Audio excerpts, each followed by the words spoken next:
Kırgız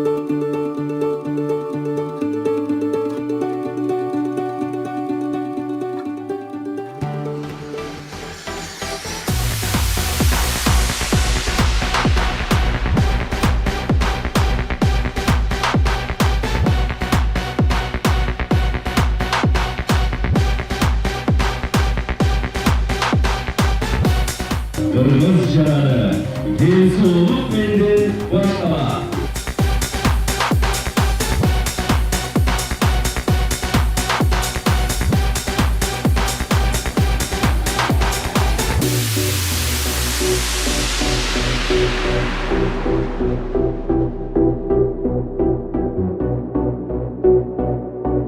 Мы всей семьей катаемся на велосипедах, даже двухлетняя сестренка.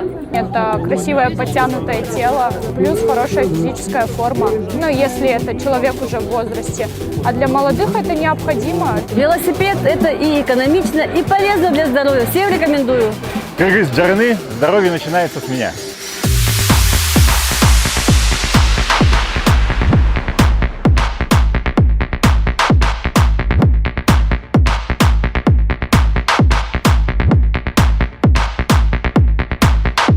Биркен Улуттар уюмунун кызматкерлери кубануу менен, сыймыктануу менен бул иш-чарага катышты. Бүгүн биз көргөн нерсе бул ушул велопробегтин катышуучулары, ар бир катмардын өкүлдөрү, бул жерде майыптуулугу бар адамдар да катышты, аялдар, эркектер, жаш балдар, өспүрүмдөр.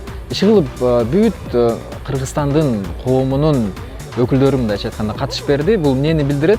Спорт бул баягындай бириктирүүчү бир касиетке ээ. Ошону мен оюмча бул иш-чара аркылуу дагы жайылтып, келечекте Кыргыз Жараны деген концепцияны коомдо тамырлатып, себеп дегенде Биркен Улуттар уюму эмне үчүн колдоп келет?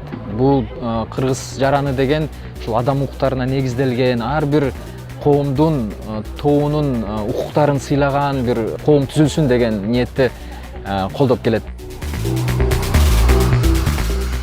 Все этносы, которые живут в Кыргызстане, должны чувствовать, что мы живем в одной стране.